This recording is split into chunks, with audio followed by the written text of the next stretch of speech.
সামগ্রিকভাবে তার যে প্রধান বিরোধী দল হয়েছে সে বিজেপির বিরুদ্ধে লড়াই করে হয়েছে, বিজেপির বিরুদ্ধে লড়াই করে সে প্রধান বিরোধী দলে পরিণত হয়েছে। কিন্তু ত্রিপুরা মথা আজকে লড়াই করছে না, বিরোধী দলের ভূমিকা পালন করছে না। আমরা মনে করি যে আজকেই একটা গুরুত্বপূর্ণ সময় যে ত্রিপুরা মথাকে এই ঐতিহাসিক দায়িত্ব পালনে এগিয়ে আসতে হবে।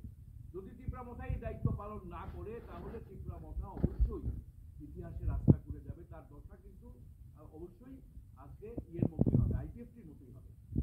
তো আমরা ত্রিপুরা মথাকে বলতে চাই যে আজকে যেভাবে ইন্ডিয়া জোট গড়ে উঠেছে ঐতিহাসিক প্রয়োজনে, দেশে সংবিধান রক্ষার জন্য, গণতন্ত্র রক্ষার জন্য, হ্যাঁ, দেশটাকে, দেশের যে বহুত্ববাদী যে যুক্তরাষ্ট্রীয় ব্যবস্থা সেটাকে রক্ষা করার জন্য আজকে ইন্ডিয়া জোট গড়ে উঠেছে। বহু মতাদর্শের লোক, এমনকি শিবসেনার সাথেও আমরা কমিউনিস্টে ঐক্যবদ্ধ হয়েছি। কেন? দেশের যুক্তরাষ্ট্রীয়তাকে রক্ষা করতে হবে, সংবিধানকে রক্ষা করতে হবে, গণতন্ত্রকে রক্ষা করতে হবে। কিন্তু আজকে অদ্ভুতভাবে আমরা লক্ষ্য করছি যে আমাদের রাজ্যে গত বিধানসভা নির্বাচনেও জোট হয়নি, সামগ্রিকভাবে জোট হয়নি বিরোধীদের মধ্যে। এবং এবারও আমরা লক্ষ্য করছি যে ত্রিপুরা মথা সেইভাবে জোটের জন্য কথাবার্তা বলছে। আমরা বলছি যে কেন হবে না? মাঝে যে উপনির্বাচন গেল সেই উপনির্বাচনে ত্রিপুরা মথার সমর্থন দিয়েছে বিরোধী দলের প্রার্থীদের, কিন্তু এবারের এই নির্বাচনে ত্রিপুরা মথার কোনো ভূমিকা আমরা দেখতে পাচ্ছি। আগামী কয়েকদিনের মধ্যেই নির্বাচনের দিনক্ষণ ঘোষণা হতে পারে। আমাদের রাজ্যে নাকি নির্বাচন কমিশনের লোক আসছে, হ্যাঁ, গত আগামী কয়েকদিনের মধ্যে। এই ফেব্রুয়ারি মাসের মধ্যে যদি বিরোধী দলগুলো রাজ্যে ঐক্যবদ্ধ না হয়, ইন্ডিয়া জোটের শরিকদের মধ্যে কথাবার্তা চলছে, ইন্ডিয়া জোট অবশ্যই ত্রিপুরা রাজ্যে ঐক্যবদ্ধ হবে, কিন্তু ত্রিপুরা মথা যে প্রধান বিরোধী দল, হ্যাঁ, তার প্রতি আমাদের আহ্বান, আমরা আশা করব যে তারা তাদের ঐতিহাসিক বিরোধী দলের দায়িত্ব পালনে তারা এগিয়ে আসবেন এবং সমস্ত বিরোধী শক্তির সাথে ঐক্যবদ্ধ হবেন। এবং আমাদের রাজ্যেও এই যে আজকে শুধু গণতন্ত্রই আক্রান্ত নয়, মানুষের জীবন জীবিকা আজকে আক্রান্ত। আমাদের রাজ্যে 14% উপরে আমাদের রাজ্যে বেকারত্ব, ভয়ঙ্কর বেকারত্ব, হ্যাঁ, চাকরি নেই, সরকারি চাকরির দরজা বন্ধ, নামমাত্র চাকরি হচ্ছে। রেগাতে সবচাইতে বেশি মজুরি কম ত্রিপুরা রাজ্যে, সারা দেশে গুজরাট এবং ত্রিপুরায় সবচাইতে মজুরি কম। এবং অদ্ভুতভাবে আমরা লক্ষ্য করছি যে এখানে বিভিন্ন যারা স্কিম ওয়ার্কার আছে তাদেরও বেতন ভাতা বৃদ্ধি হচ্ছে না। হ্যাঁ, আজকে সারা দেশে লড়াই চলছে।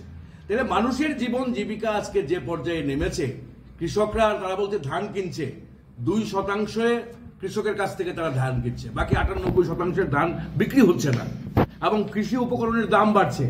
তো আর্থিক যে বিপর্যয় মানুষের জীবন জীবিকার উপরে নেমে এসেছে, জনজীবনের মৌলিক দাবিগুলোকে নিয়ে আজকে লড়াই আন্দোলনেও সমস্ত বিরোধী দলকে ঐক্যবদ্ধ হওয়া দরকার। আমরা ত্রিপুরা মথা দলের কাছে বিনীতভাবে আবেদন করব যে আজকে গণতন্ত্র রক্ষায়, সংবিধান রক্ষায়, জনজাতিদের তার যে স্বশাসনের অধিকার, আজকে এই মোদির যে স্বৈরাচারী শাসন তার বিরুদ্ধে লড়াইকে শক্তিশালী করার জন্য এবং মানুষের জীবন জীবিকার যে সমস্যা, আজকে জনজীবনের মৌলিক দাবিগুলোকে নিয়ে আজকে ঐক্যবদ্ধ হওয়ার আমরা আবেদন রাখছি। এবং আগামী লোকসভা নির্বাচনে ইন্ডিয়া জোটের সাথে ত্রিপুরা মথাকে ঐক্যবদ্ধ করার জন্য আমরা আবেদন রাখছি। এর জন্য আজকে আমরা আপনাদের মাধ্যমে রাজ্যবাসীর কাছে এই খোলা চিঠি ত্রিপুরা মথার উদ্দেশ্যে আমরা আজকে দিতে চাই। ধন্যবাদ। নির্বাচনকে কেন্দ্র করে সারা দেশেই তো তৎপরতা শুরু হয়েছে। তো আমাদের রাজ্যেও আমরা যেটা দেখতে পাচ্ছি যে বিশেষত ত্রিপুরা মথার প্রতি আমরা একটা আহ্বান রাখতে চাই আজকের সম্মেলন থেকে, নির্বাচন উপলক্ষে বা দেশের সামগ্রিক পরিস্থিতির উপরে। তো আমরা যেটা বলছি ত্রিপুরা মথাকে, যে আজকে দেশের সংবিধান আক্রান্ত।